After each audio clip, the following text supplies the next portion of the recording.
Reservation bill which has been recently passed in Parliament, and we have a group of lovely ladies with us who have joined us today, and we'll be discussing about this. So I would request them to introduce themselves.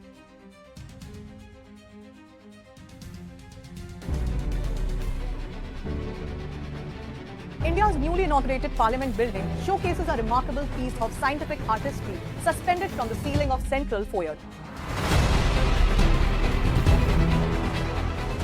A Foucault pendulum, which has emerged as a major attraction.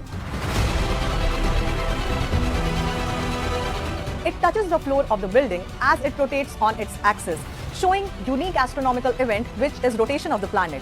Foucault pendulum in the new Parliament building represents the spirit of scientific inquiry and scientific temper, which is mentioned in Article 51A of the Indian Constitution. What is UNLF?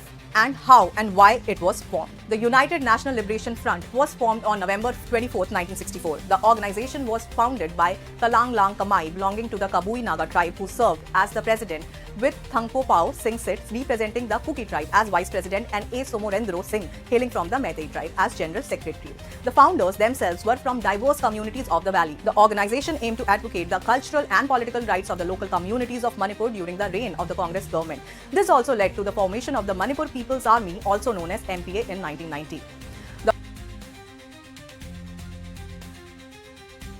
So, as you are aware of, that Women Reservation Bill 2023 proposes to have 33% seats reserved in Lok Sabha and state assemblies for the women. So, starting with that, what are your views on that Women Reservation Bill being passed in Parliament after such a long time, after 27 years? It was tabled on 19 September. On 20th September, it was approved in Lok Sabha, and on 21st September, without even a single vote against it, it was approved in Rajya Sabha. So, what are your views on women reservation?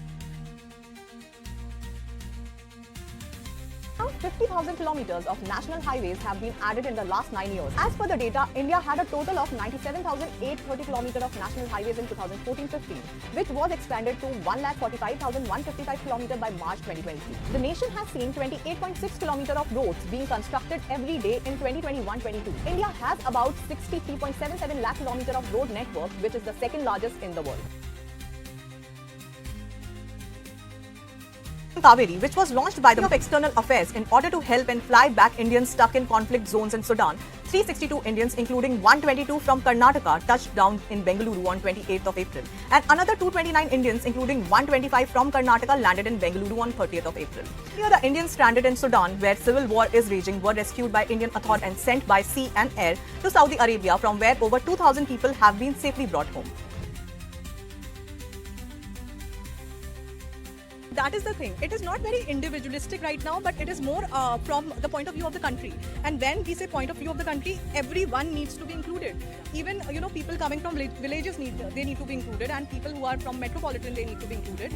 And that is the question here, that a few people should be doing that, or larger sectors.